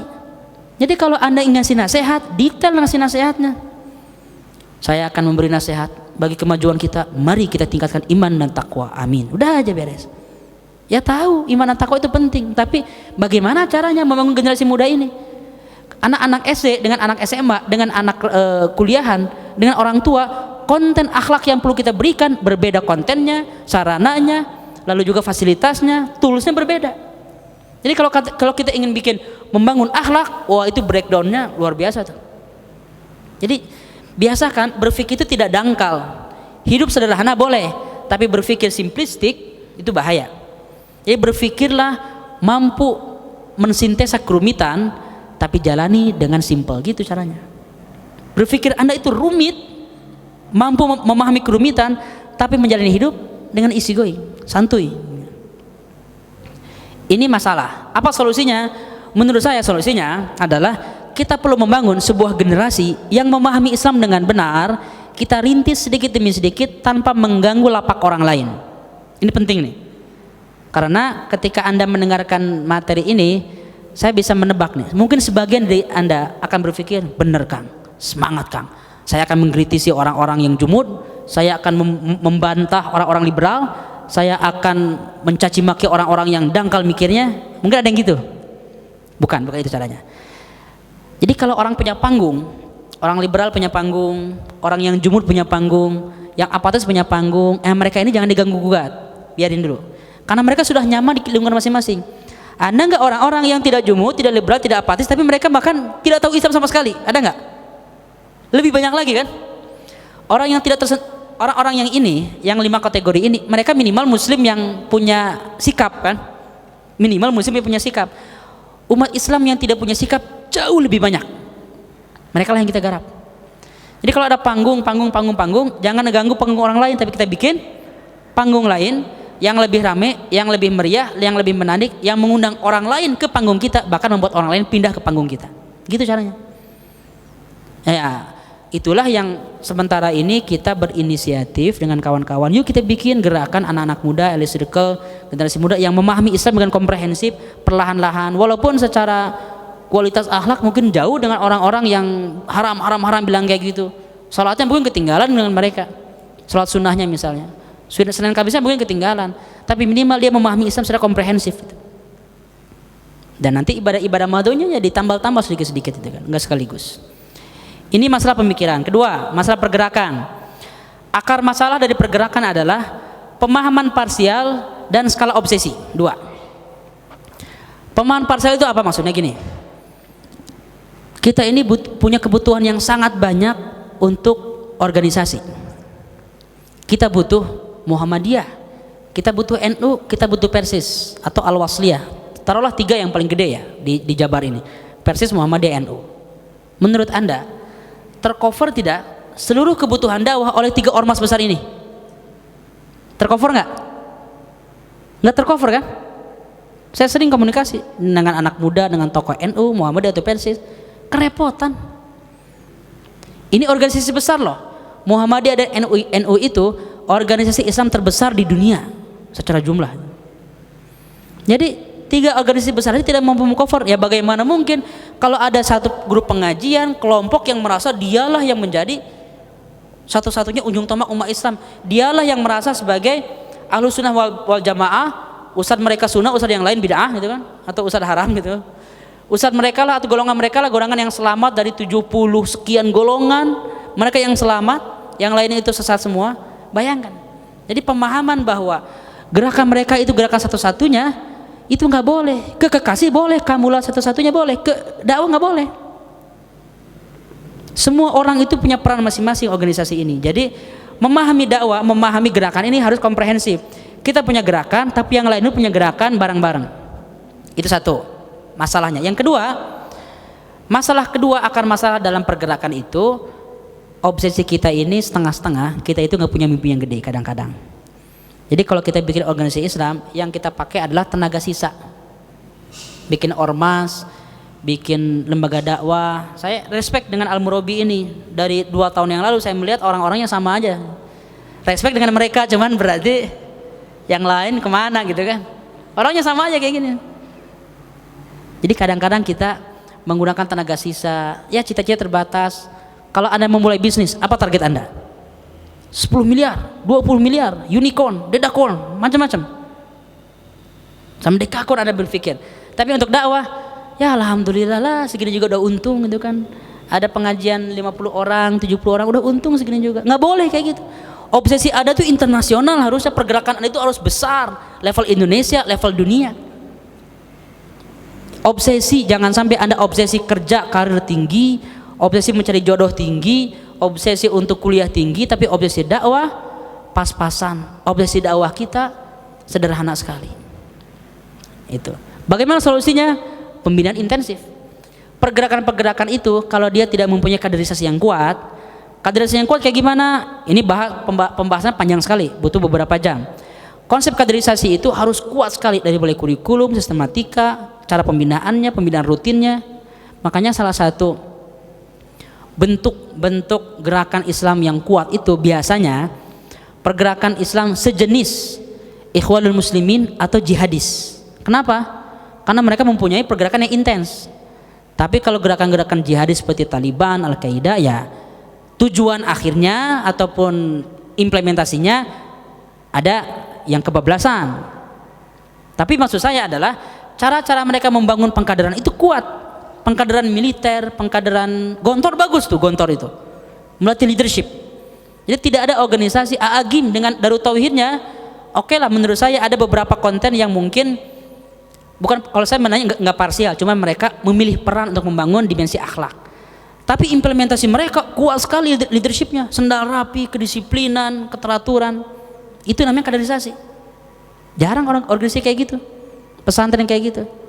Jangan sampai kita melihat pergerakan pesantren, ormas, yayasan, lembaga Islam, WC bau itu kan, kotor itu kan, rapat telat-telat itu kan, acara berantakan, poster jelek misalnya itu kan. Makanya saya suka geli kalau ada acara ngundang poster jelek, mendingan nggak usah. Udah nggak usah. Posternya biar kita bikin sendiri gitu kan. Kalau posternya jelek, dikritik terus. Kenapa? Dakwah itu butuh tampilan yang bagus. Tampilan yang bagus itu kan. Orang lain pakai Trans TV, Global semuanya, kalau bikin event bagus tampilannya, masa kita bikinnya jelek? Ini pergerakan. Obsesi kita perlu di-upgrade dengan cara apa? Anak-anak muda ini perlu dibina dengan intensif. Model pembinaan kayak gimana? Tergantung. Bukan saatnya sekarang saya menjelaskan. Model pembinaan setiap organisasi itu berbeda-beda. Lalu masalah persatuan. Masalahnya adalah visi, ego, dan komunikasi. Masalah visi. Umat Islam kadang-kadang tidak punya visi besar bersama, sehingga tidak bersatu. Tiap orang punya visi kecil-kecil, makanya nggak nyambung. Visi paling banter 5 tahun sekali, punya presiden yang punya capres yang sama, itu paling banter. Selain itu nggak ada. Kita ini mengawang-awang. Atau ego, masa persatuan. Saya paling hebat, saya usaha paling keren, saya jamaah paling kuat. Yang lain ahli neraka, atau yang lain ahli bidah, atau yang lain lemah. Ego. Yang ketiga, komunikasi. Kadang-kadang ingin menyambung persatuan dengan gerakan Islam, dengan dakwah Islam antara ormas. Kalau Anda lihat, termasuk di keluarga saya yang punya preferensi ormas tertentu. Ormas di Indonesia kan Persis, Muhammadiyah, NU gitu ya. Itu kalau ngobrol di masjid masih debat fikih. Masih ini nih, dari zaman dulu sampai sekarang masih antara ini apa namanya? Stable move dengan dynamic move. Masih debat ini itu kan. Masih versi di dada, di ulu hati, di pusar atau enggak. Masih debat seperti itu, bayangkan itu kan. Ulama semuanya udah beres membicarakan itu. Nah, komunikasi ini masalah besar kawan-kawan. Dan menurut saya, masalah visi, ego, dan komunikasi ini perlu dimulai oleh segelintir orang-orang elit yang punya visi besar dan mulai mempersatukan menjadi solidarity maker, menjadi orang-orang yang bersinergikan dakwah. Saya berharap Al-Murabi, anak-anak muda Al-Murabi, ataupun anda semua yang punya link akses terhadap dakwah-dakwah yang ada di Bandung, kerjasama dengan kita semua. Gimana caranya? Gini, umat Islam di Indonesia itu nurut banget dengan ustadz. Umat kita itu nurut dengan dua profesi, ustadz dan dokter, ya kan? Dengan arsitek nggak nurut, dengan ahli digital nggak nurut, apalagi dengan selebgram nggak nurut. Dia nurut dengan ustadz dan dengan dokter.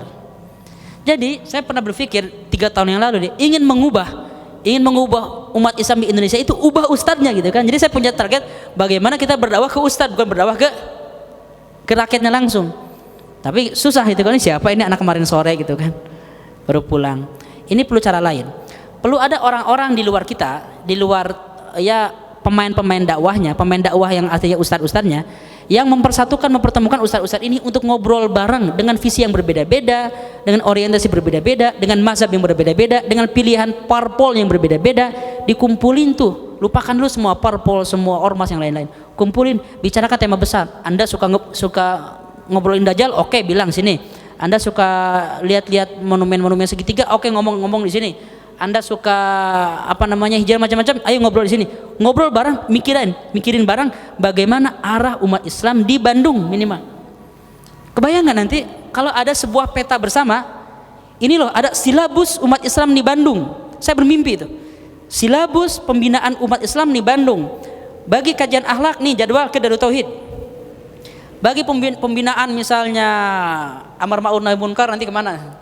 FPI. Nggak apa-apa. Pelatihannya itu kan nanti ada klub apalagi Wan Umah itu ada punya klub olahraganya, itu klub fightingnya, boleh juga dengan kita Muda Karate Club gitu kan. Dibagi-bagi nanti, ini ada bagian pergerakan, pemberdayaan ekonominya. Siapa yang mikirin? Yang mikirin adalah ustadz-ustadz, tokoh-tokoh dakwahnya mikirin. Kita petakan barang.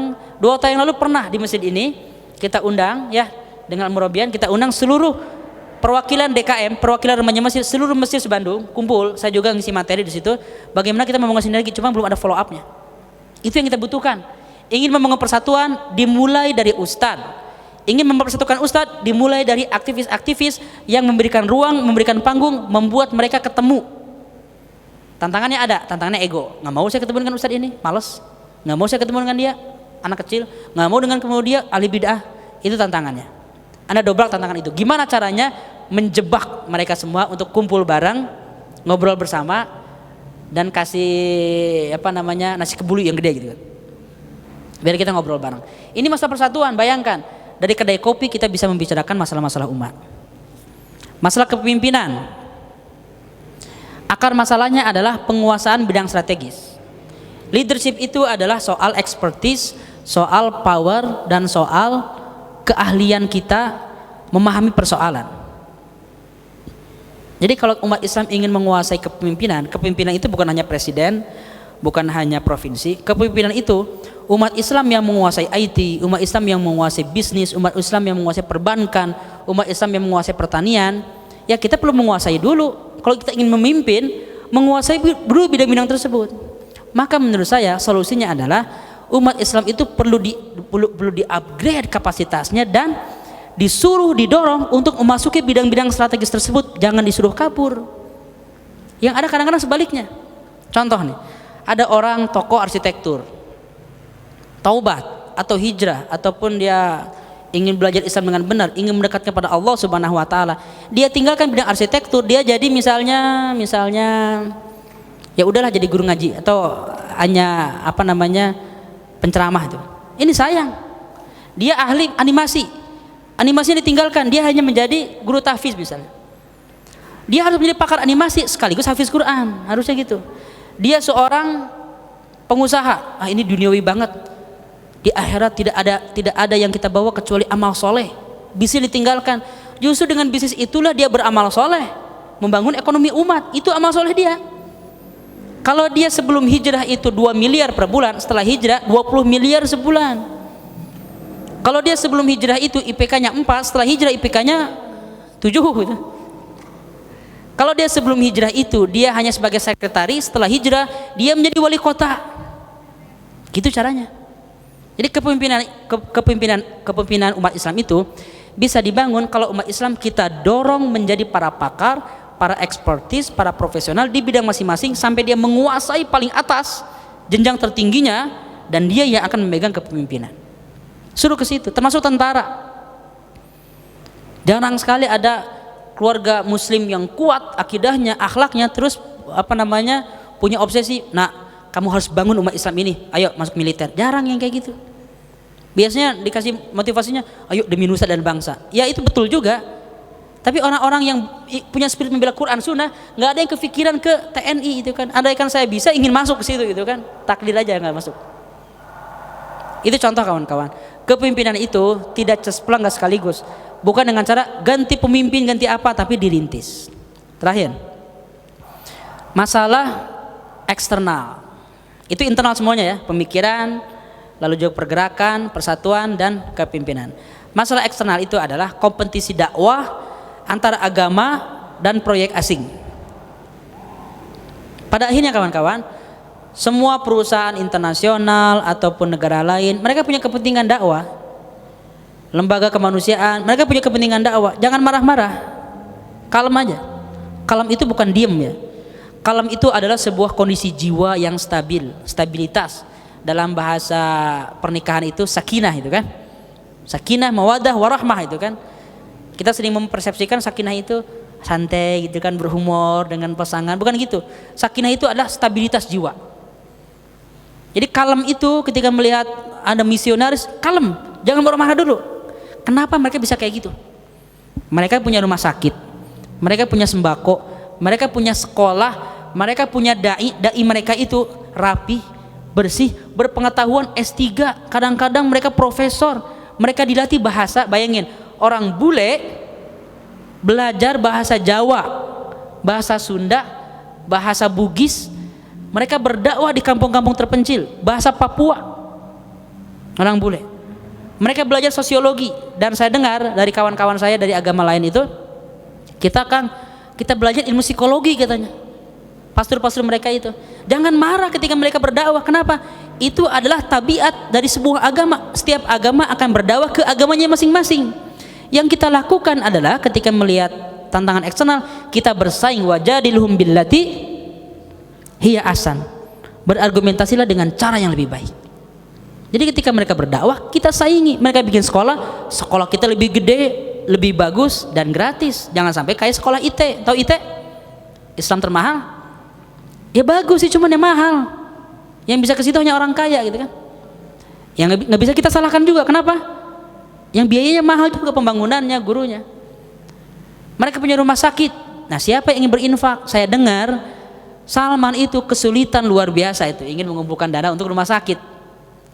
Di saat yang sama, 1 miliar, 2 miliar orang menggelontorkan uang untuk bikin pesantren-pesantren kecil yang tidak berdampak, yang kadang-kadang santrinya aja minim gitu kan, tidak terurus. Udahlah, nggak usah bikin pesantren. Menurut saya, punya uang 3 miliar, sumbang Salman, bikin rumah sakit. Kalau anda terlalu kaya ingin buang uang 20 miliar, bikin rumah sakit, bikin klinik, bikin 10 klinik di 10 kampung di Indonesia, di Jawa Barat ini. Gitu caranya. Ketika orang lain berdakwah, kok mereka bisa mempengaruhi ya orang-orang yang punya akidah sholat tiba-tiba berubah pemikirannya. Nah, anda kirimkan dai-dainya. Dai ini butuh 3 juta sebulan misalnya, kirim. Untuk setahun dia butuh 36 juta setahun. Kasih 36 juta, kamu jadi dai ya. Kamu belum punya kerjaan, anak muda, berdakwah dulu di sebuah kampung, saya kasih 40 juta sebulan, kamu di sana sekalian nikah sama orang sana dengan bunga desanya gitu. Dakwah di kampung gitu kan. Ada sebagian dai-dai kita yang subhanallah berdakwah di kampung, bikin gerakan. Saya respect dengan orang yang kayak gitu. Ada yang siap? Ada yang siap di sini? Enggak, Kang, saya di Bandung aja kan ya. Ini contoh kawan-kawan. Masalah eksternal itu bukan untuk kita takuti, tapi untuk kita hadapi. Kompetisi kita saingi dengan kualitas, wajadilhum billati hiya ahsan. Ini penutup ya. Maka ke depan materi ini 5 poin ini kalau saya sampaikan bisa beberapa jam. Satu poin 1 jam ini. Kita butuh dakwah di industrial era 4.0. Bagaimana industri 4.0 ini mendisrupsi dakwah, itu beda tuh. Cara dakwah di zaman ini. Kebayang nggak? Kalau misalnya kalau soal Jumat masih nggak mungkin aja. Tapi nggak ada larangan kalau misalnya ada ilustrasi yang luar biasa gitu kan. Tapi jangan nyetel video gitu. Salat Jumat misalnya. Salat Jumat, bayangkan kalau misalnya ada sebuah ilustrasi yang mencengangkan, khotib pidato dengan orasinya, tapi orang nggak ada yang ngantuk. Gimana caranya orang nggak ngantuk tuh? Dakwah di industri 4.0 itu kan. Bagaimana caranya agar orang salat tepat waktu dengan aplikasi semuanya, bukan hanya alarm gitu kan. tiba-tiba handphonenya macet itu kan, Anda belum sholat itu. Itu contoh lah. Itu hanya contoh-contoh teknis dari berbagai cara dakwah di era industri. Mindset dakwah baru. Banyak persepsi-persepsi dakwah yang perlu kita upgrade di zaman ini. Terlalu banyak lah. Contoh kecil. Kalau orang ingin jadi dai, dia harus kuliah jurusan apa? Jurusan apa? Jurusan syariah. Nah, ini contoh old mindset. Tadi saya udah kasih kisi-kisinya. Dai adalah semua orang. Kalau ingin jadi dai, dia harus kuliah di bidang masing-masing dan dia bawa Islam ke bidangnya sendiri. Jadi kalau mindset kita dai dakwah itu adalah ustadz LC gitu kan, kiai, SPDI, pesantrenan, ya udah repot. Itu mindset lama. Sekarang orang berdakwah, sekarang orang menyeru ke ideologi masing-masing melalui bidangnya masing-masing, melalui lukisan, melalui film, melalui art, melalui arsitektur. Jadi dai itu dakwah itu belajar di mana aja. Itu contoh kecil, banyak sekali mindset baru. Pemain baru dakwah, proses baru dalam berdakwah, dan bagaimana membuat impact dalam berdakwah, soal branding, soal timing, soal event, soal pemilihan poster, soal pemilihan caption, soal pemilihan instastory-nya, YouTube-nya, videonya, one minute boosternya. Banyak yang perlu kita upgrade. Adopsi seluruh sains, seluruh ilmu marketing, ilmu psikologi yang tercanggih, adopsi untuk apa? Pengembangan dakwah. Jadi sekarang Anda tahu tuh petanya dakwah di Indonesia ini luas sekali bidangnya. Anda butuh mengupgrade pemikiran, lalu juga memperkuat pergerakan. Anda butuh kebutuhan membangun persatuan dakwah, membangun kepemimpinan, menghadapi tantangan eksternal, dan mengupgrade cara-cara dakwah kita sesuai dengan era disruption.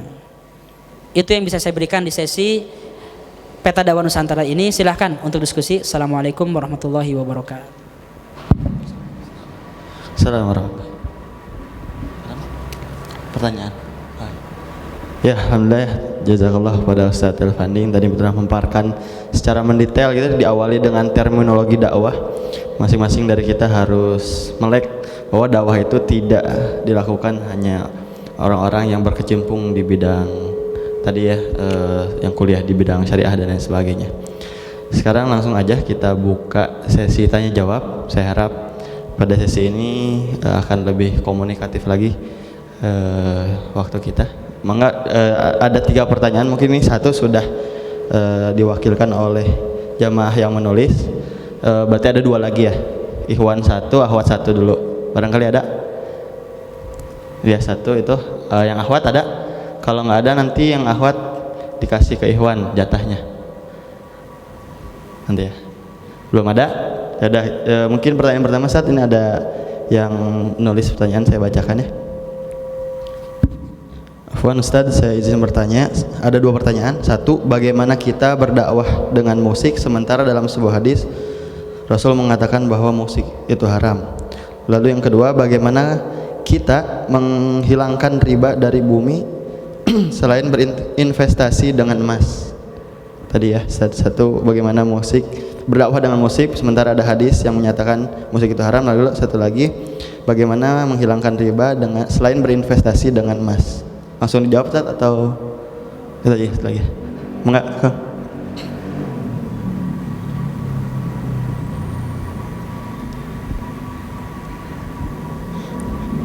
Bismillahirrahmanirrahim.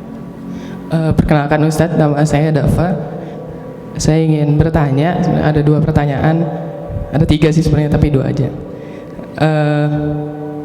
Kan kita tadi udah dibahas kalau berdakwah itu kan harus istilahnya apa ya? Harus tahu targetnya dan kita harus menyesuaikan ke targetnya itu gimana cara berdakwahnya gitu. Jadi jangan menjustifikasi semuanya sama gitu kan, maksudnya caranya. Nah, misalnya saya ingin berdakwah kepada teman saya gitu, yang saya ingin mengajak dia kepada kebaikan yang mungkin saya sudah tahu sedikit gitu. Nah, tapi di sisi lain teman saya ini masih ya, maksudnya setiap manusia pasti punya keburukannya, cuman ada gitu, teman saya juga ada porsi keburukannya. Gimana caranya supaya saat saya berdakwah itu saya yang menarik teman saya itu kepada kebaikan, bukannya saya yang malah tertarik gitu kepada teman saya gitu, misalnya yang melakukan suatu keburukan. Itu yang pertama. Lalu yang kedua, bagaimana pendapat Ustadz tentang sekarang yang apa ya, sedikit-sedikit muncul istilah radikal gitu, Islam radikal, padahal ajaran Islam dari dulu zaman Rasulullah SAW sampai sekarang sama gitu. Nah, tapi kenapa bukan zaman ya, maksudnya sekarang ini gitu di Indonesia itu sangat apa ya, sangat baper lah akan istilah radikal ini gitu. Nah, itu tuh apa yang salah gitu? Salahnya di mana, atau ya dari segi mana gitu? Terima kasih. Assalamualaikum warahmatullahi wabarakatuh. Ada lagi satu lagi? Kalau nggak ada langsung dijawab. Yang akhwat nggak ada? Ustaz. Baik, yang pertama tentang musik. Itulah pentingnya kawan-kawan kita mempelajari Islam, Quran, dan sunnah nabawiyah itu secara komprehensif utuh. Sunnah itu komponennya ada 5. Pertama, qaul, perkataan, fi'l, perbuatan, takrir, pembiaran Rasul, lalu juga sifat dan sirah. Semua kategori ini namanya sunnah. Nah, ada hadis-hadis kawan-kawan, hadis-hadis larangan ini, larangan itu sifatnya kategorinya apa? Perkataan. Lalu ada perilaku Rasulullah, akhlak Rasulullah, sikap Rasulullah yang termasuk takrir ataupun fi'al, perbuatan. Itu bagian sunnah juga. Ketika kita membaca hadis halal, misalnya halal dan haram dalam Islam, perbuatan-perbuatan Rasulullah, sikap-sikap Rasulullah yang ada dalam sirah nabawiyah itu biasanya tidak terpotret. Tapi yang terpotret apa? Verbal. Jadi larangan Rasulullah terhadap musik itu ada jelas. Musik rebana termasuk itu kan. Dawai-dawai, musik-musik setan itu ada. Tapi kalau kita fahami secara lebih utuh, itu adalah larangan Rasulullah. Kenapa? Karena musik-musik yang dulu digunakan dengan cara seperti itu umumnya satu, pengantar zina, pengantar khamar, kemaksiatan. Itu satu yang jelas ya. Jadi dari hadis itu aja perlu difahami dengan asbabul wurud. Itu satu. Yang kedua, ada momen-momen dalam sirah nabawiyah yang Rasulullah melihat musik, tidak menikmati ya, tidak joget, tidak nyanyi, enggak, tapi mendengarkan musik dan tidak melarang. Dan Rasulullah itu tidak akan mentoleransi kemaksiatan. Jelas ya? Rasulullah tidak mentoleransi kemaksiatan. Suatu hari ada beberapa sahabat Rasulullah dari Habasyah yang sedang mengadakan pesta dengan musik-musik tradisionalnya di pelataran masjid, di dekat masjid. Sahabat-sahabat pemahamannya seperti ya kita pada umumnya. Ini apa ada musik kayak gini? Kata Rasul, biarin. Biar aja mereka menikmati. Likuli umatin haflah. Setiap umat itu ada pestanya. Artinya apa? Ada jenis musik yang tidak dilarang Rasulullah, walaupun Rasulullah tidak main gitar, tidak main musik, tidak nyanyi, enggak. Itu bukan prioritas Rasulullah. Rasulullah tidak main bola, tidak olahraga basket, enggak juga. Tapi enggak dilarang. Rasulullah ketika suatu hari pulang dengan Abu Bakar As-Siddiq, ketika nyampe ke rumahnya Aisyah lagi main musik, lagi menikmati musik dengan ahwat-ahwat yang lain. Abu Bakar marah, "Ma hadza? Sautu syaitan fi baitin Nabi." Ada suara setan di rumah Nabi, kata Abu Bakar. Artinya apa? Pemahamannya ini nggak boleh itu.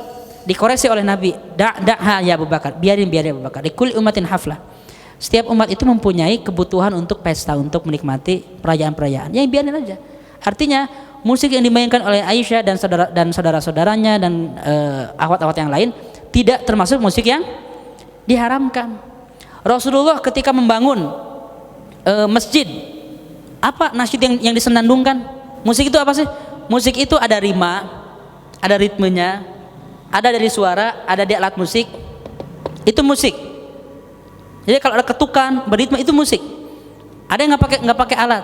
Para sahabat nyanyi pakai suara. Wa in qadna wa nabiyyu ya'malu lakana minnal amalul mudallalu. Mereka nyanyikan, dendangkan lagu-lagu itu ketika mereka bekerja. Rasulullah ada di situ. Haram-haramnya kalian ya, diam-diam, kan nggak gitu kan. Nah, kawan-kawan, sikap-sikap Rasulullah dalam sirah nabawiyah itulah yang jarang terpotret ketika kita memandang persoalan. Jadi yang kita pandang itu sebelah mata. Musik haram udah aja itu. Yang lain masih banyak. Jadi kalau Anda hanya mencari dalilnya ada yang mengharamkan, tapi nggak boleh berhenti di situ.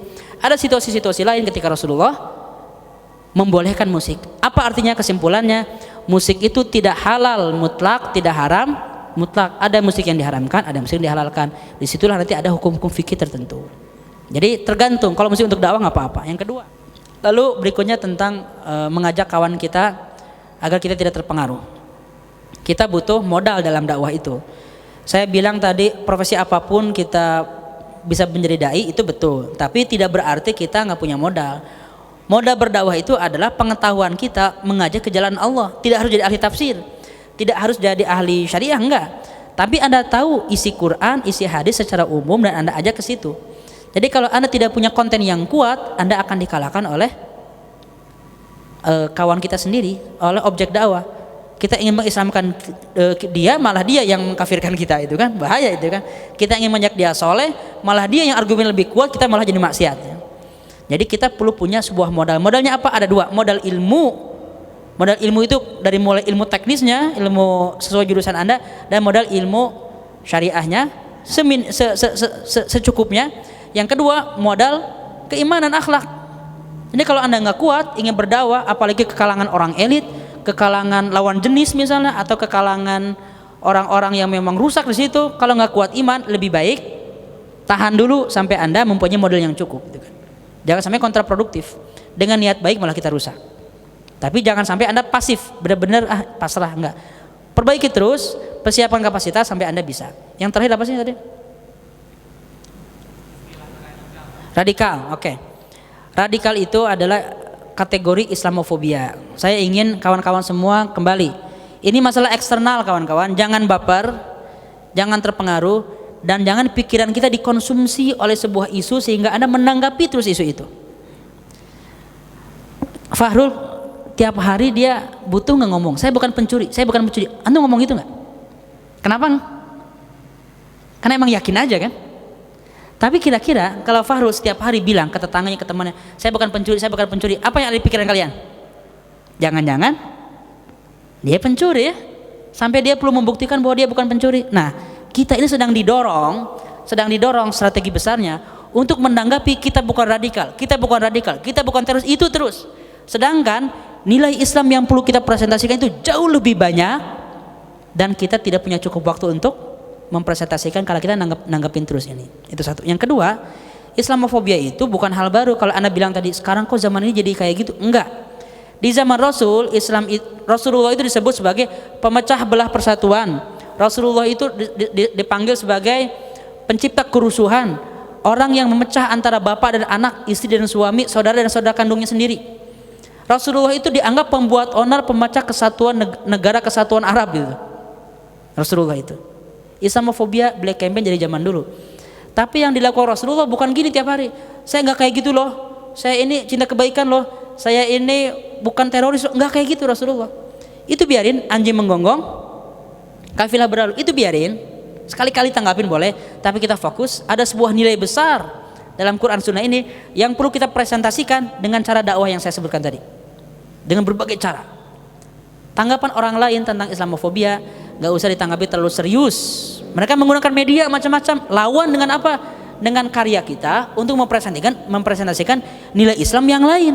Jangan membantah radikalisme. Karena udah jelas Islam bukan radikal, nggak usah dibantah gitu. Kita fokus ke yang lain.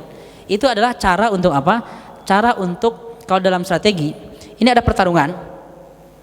Bola ke sana, teriak. Bola di sini. Sana bola sana. Kita semua ke ujung sini. Padahal bola di tengah, orang lain main bola. Kita ngelecukin bola, bolanya nggak ketahuan. Jelas ilustrasinya? Kita akan digiring untuk sibuk ngurusin tema kayak gitu. Tema-tema yang lain yang perlu kita promosikan tidak tergarap. Itu ya kawan-kawan. Jazakumullah khairan katsira. Assalamualaikum warahmatullahi wabarakatuh. Waalaikumsalam warahmatullahi wabarakatuh.